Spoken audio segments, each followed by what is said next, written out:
네, 고등부친구 안녕하세요. 또 유튜브를 통해서 영상을 보는 친구들 안녕하세요. 그리고 여러 선생님들, 그리고 여러 학부모님들, 그리고 여담사코팀 팀원님들 안녕하세요. 오늘도 역시 말씀 묵상 같이 보도록 하겠습니다. 오늘은 41번째 시간 마태복음 14장 22절에서 33절 말씀입니다. 마태복음 14장 22절에서 33절 말씀 먼저 보도록 하겠습니다. 예수께서 곧 제자들을 대촉하여 배를 타고 건너편으로 자기보다 먼저 가게 하시고 그동안 무리들을 흩어보내셨다. 무리들을 흩어보내신 후에 예수께서 혼자 기도하러 산에 올라가셨다. 저녁이 되었는데도 홀로 고백해 계셨다. 그는 이미 육지에서 멀리 떨어져 있었는데 역풍이 불어 파도에 시달리고 있었다. 이른 새벽에 예수께서 바다 위를 걸어서 그들에게 가시니 제자들이 예수께서 바다 위에 걸어오시는 것을 보고 두려워하여 말하기를 저것은 유령이다 하며 겁에 질려 소리치므로 예수께서 그들에게 말씀하셨다. 안심하여 나다. 두려워하지 마라. 베드로가 그분께 대답하여 말하기를 주님 만일 주님이시라면 저에게 물 위를 주께로 오라고 명령하셔서 하니 예수께서 오너라 하고 말씀하셨고 베드로가 배에서 내려 물 위로 걸어서 예수께 갔다. 그러나 강한 바람을 보고 두려워하자 빠지기 시작하였으므로 그가 소리치며 말하기를 주님 저를 구하소서 하니 예수께서 그 손을 내밀어 그를 붙드시며 그에게 말씀하시기를 믿음이 작은 자여 왜 의심하였느냐 하시고 그들이 배에 오르자 바람이 그쳤다. 배 안에 있던 자들이 그분께 절하며 말하기를 참으로 주님은 하나님의 아들이십니다 라고 하였다. 아멘. 네, 사랑하는 여러분, 오늘 말씀에서 우리가 어제 지난 주일 말씀에서 보았던 예수께서 물 위를 걸어오시는 모습, 그 모습에 대한 말씀이 나타나 있습니다. 예수님께서 제자들을 먼저 바다 건너편으로 가게 하셨고 그 사이에 제자들은 거센 풍랑을 만나서 고생하게 되었고 예수님은 제자들에게 그렇게 걸어서 가시는 모습 그리고 나서 그 모습을 본 베드로가 예수님 나를 통하여서 걷게 해달라고 그러니까 그래 와라 그리고 베드로가 천천히 예수님께 걸어가고 있는데 다가오는 강한 바람을 보고 두려워하여서 점점점 빠져들어가는 모습 그 모습을 보면서 예수님께서는 믿음이 적은 베드로를 책망하고 있는 모습을 볼 수 있습니다. 이것이 바로 오늘 말씀의 내용이라 할 수 있겠습니다. 네, 나눠주지 한번 볼까요? 말씀 읽고 빈칸에 알맞는 말을 넣어 말씀을 완성하세요. 예수께서 곧 손을 내밀어 그를 붙드시며 그에게 말씀하시기를 디자야 왜 디하였느냐 하시고 네, 31절 말씀이죠. 31절 말씀 예수께서 곧 손을 내밀어 그를 붙드시며 그에게 말씀하시기를 믿음이 작은 자여 왜 의심하였느냐 하시고 믿음이 작은 자여 왜 의심하였느냐 베드로가 물에 빠지기 시작한 때는 언제입니까? 바람을 보기 시작한 때입니다. 바람을 보고 두려워하자 빠지기 시작하였습니다. 예수님께서 제자들을 쉬게 하시려고 먼저 보내신 후에 물을 흩으시고 혼자 어디로 가셨나요? 그곳에서 무엇을 하셨나요? 산에 올라가서 예수님께서 기도하셨습니다. 혼자 기도하셨습니다. 친구들, 예수님을 어떤 분으로 알고 믿고 있나요? 여러분 스스로 한번 여러분의 믿고 있는 예수님이 어떤 분인지 한번 기록해 봤으면 좋겠습니다. 네, 사랑하는 여러분, 오늘 말씀에서 우리는 물 위를 걸어오신 예수님의 모습을 함께 살펴보았습니다. 우리가 보았듯이 예수님께서 제자들에게 물 위를 걸어서 오셨습니다. 제자들에게 있어서는 그러한 모습이 굉장히 놀라울 수밖에 없는 모습이었던 거예요. 전혀 생각하지 못했고 전혀 기대하지 못했던 예수님의 모습인 거죠. 저는 풍랑 가운데서 고분분투하고 있을 그때 멀리서 다가오는 하얀 물체를 보게 되었습니다. 물론 두려웠죠. 겁났죠. 벌벌 떨었습니다. 왜요? 이게 누구인지 유령인 줄 알았으니까 어떻게 예수님인 줄 알 수 있겠어요? 예수님은 바다 건너편에 계시는데 어떻게 예수님인 줄 알겠어요? 웃어서 떨고 있을 때 예수님께서 얘기하시기를 안심하라 나다 두려워하지 말라라고 얘기하시는 거예요. 그러니까 이게 그러니까 이러한 예수님의 모습을 보고 제자들이 하는 얘기가 마지막 말씀에 보면은 30절 말씀에 참으로 주님은 하나님의 아들이십니다라고 고백하면서 예수님 앞에 절을 하고 있어요. 그 말은 무슨 뜻이냐? 그 전까지 예수님은 정말 능력이 많으신 분, 능력이 참 대단하신 분, 그러한 분으로 여겨졌다는 거예요. 그렇게 딱 거기까지였던 거죠. 그런데 제자들이 이 물 위를 걸어오시는 예수님을 보고, 저분은 정말 하나님의 아들이구나라는 것을 믿게 되었다는 거예요. 저분은 정말 하나님의 아들이구나라는 것을 더 확실하게 믿게 되었어요. 그전에는, 물론, 그전에는 메시아, 하나님께서 보내시는 분, 그 정도까지는 이해할 수 있어도 그 이상까지는 좀 그랬었거든요.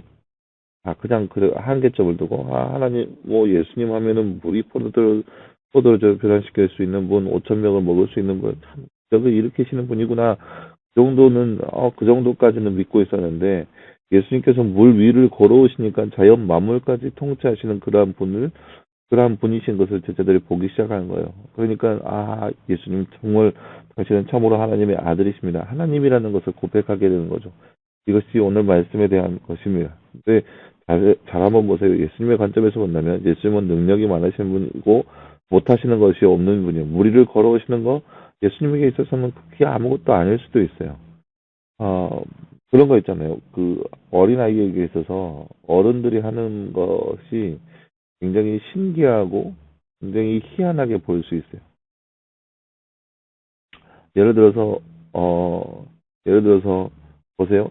제가 운전을 한다는 것은 물론 운전하는 것은 이제 차가 가긴 하겠지만 다른 것을 본다면은 제가 예를 들어서 뭐 뚜껑을 제 딸은 지금 모든 뚜껑을 다 따고 있지만 예를 들어서 뭐 젓가락질을 한다. 쉬운 예일까요? 젓가락질을 한다. 아, 뭐 포크질을 하든지 뭐라 하든지 젓가락질을 한다. 이게 저에게 있어서는 굉장히 쉬운 일이고 아무것도 아닌 일이에요. 그렇죠? 젓가락질 한다는 것이 뭐 지금의 저에게 있어서는 그렇게 어려운 일이 아니죠. 뭐 이렇게 뭐 젓가락질 하는 건 아무렇지도 않아요. 지금까지 해왔으니까. 근데 제 딸에게 있어서 젓가락질은 굉장히 신기한 거예요. 어떻게 젓가락질을 할 수 있지?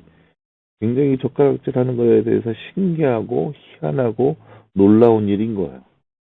그래서 이 젓가락질, 이 나무 조각 두 개로 가지고 물건을 짓는다라는 것은 제 딸한테 있어서는 굉장히 희한한 일이고 놀라운 일인 거예요. 그러니까 자꾸 젓가락을 가져가려고 하죠.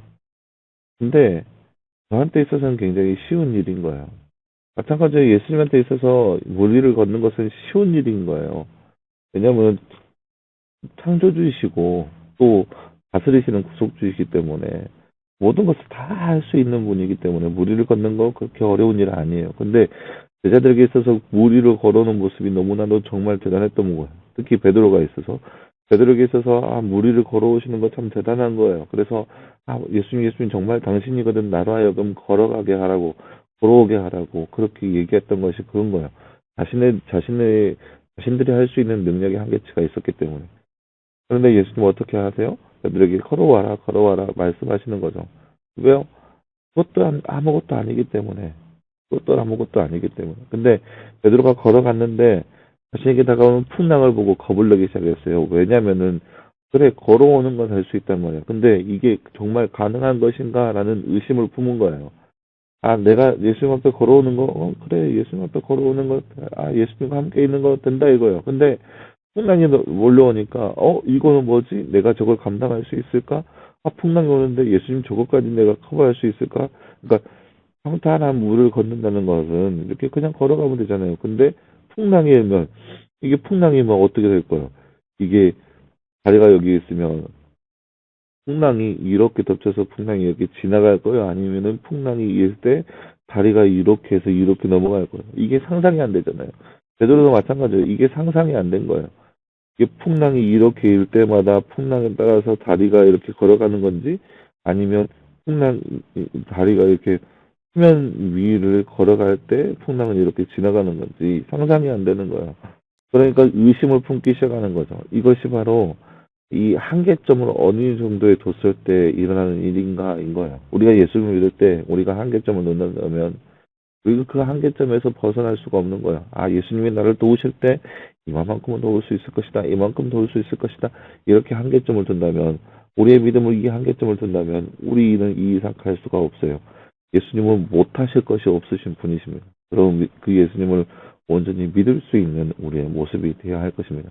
여러분 오늘 하루도 살아가면서 그렇게 능력이 무한하신 능력이 못하실 것이 없으신 그 예수님을 온전히 믿음으로써 우리 안에 그렇게 전능하신 예수님을 온전히 믿고 따를 수 있는 우리의 모습이 되기를 간절히 소망합니다. 이렇게 기도하겠습니다. 사랑하는 하나님 감사합니다. 주님 오늘 말씀에서 우리는 우리를 걸어오신 예수님의 모습을 함께 살펴보았습니다. 예수님께서는 못하실 것이 없으신 전능하신 분이라는 것을 더욱더 말씀을 통해서 바라보았습니다. 사랑하는 하나님, 우리의 삶 가운데도 그렇게 전능하신 하나님에 대해서 온전히 믿게 하시고 또 어떤 한계점도 두지 않고 하나님이라면 못하실 것이 없다라는 그러한 믿음을 가지고 주님을 더욱더 의지할 수 있는 우리의 모습 되게 하여 주시옵소서. 이 모든 말씀 감사드리며 살아계신 예수님의 이름으로 기도하였습니다. 아멘. 네, 여러분 감사합니다. 한 주간도 시작되었고 또 오늘은 11월 첫째 날이죠. 한 달 또 시작되었습니다. 이 한 주간 또 이 한 달을 하나님 말씀을 해서 잘 할 수 있는 저와 여러분 모습 되었으면 좋겠습니다. 말씀으로 승리하는 저와 여러분의 모습 되기를 간절히 소망합니다. 여러분 수고했고요. 내일 이 시간에 또 말씀 묵상으로 함께 보도록 하겠습니다. 여러분 수고했습니다.